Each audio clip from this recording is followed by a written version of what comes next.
Hello guys, మనకి Rohit Sharma test క్రికెట్కి retirement ఇచ్చిన తర్వాత మరి టెస్ట్ కెప్టెన్గా అతని వారసుడు ఎవరు అనే దాని గురించి మొన్నటి వరకు చాలా డౌట్స్ అయితే ఉన్నాయి. అయితే మరి ఈ రోజు వచ్చేసరికి దాని గురించి ఒక క్లారిటీ అయితే వచ్చేసింది. అయితే మరి ఈరోజు సెలక్షన్ కమిటీలో అజిత్ అగర్కర్ గారు అయితే ఇప్పుడు ఈరోజు మరి నెక్స్ట్ కెప్టెన్ శుభ్మన్ గిల్ అని చెప్పేసి అఫీషియల్గా కూడా అనౌన్స్ చేసేసారు.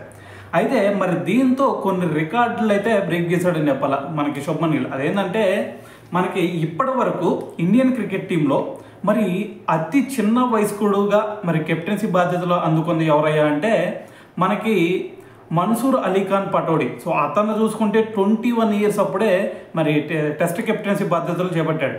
సో దాని తర్వాత చూసుకుంటే మనకి సచిన్ టెండూల్కర్ 23 ఇయర్స్ అప్పుడు కెప్టెన్సీ బాధ్యతలు నిర్వహిస్తే దాని తర్వాత వచ్చేసరికి కపిల్ దేవ్. సో అతను చూసుకుంటే 24 ఇయర్స్ అప్పుడు కపిల్ దేవ్కి కెప్టెన్సీ వచ్చింది.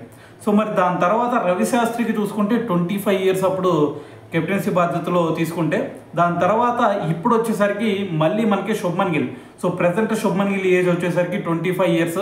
సో ఇతను కూడా ఇప్పుడు మనకి రవి శాస్త్రితో సమానంగా 25 ఇయర్స్ అప్పుడు మరి కెప్టెన్సీ బాధ్యతలను అయితే తీసుకోవడం జరిగిందనమాట. సో మరి మీ అందరికీ డౌట్ రావచ్చు, మరి విరాట్ కోహ్లీ, ఎంఎస్ ధోని, రోహిత్ శర్మ ఎప్పుడు తీసుకున్నారు అని చెప్పేసి.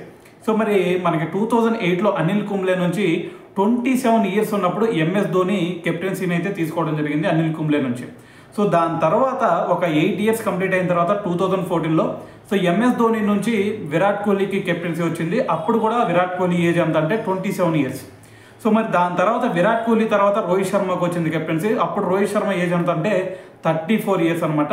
సో ఏదైనా సరే మళ్ళీ మనకి మరి 25 ఇయర్స్ ఒక యంగ్స్టర్ మళ్ళీ మనకి ఒక కెప్టెన్గా ఇప్పుడు ప్రజెంట్ అవడం జరిగిందనమాట.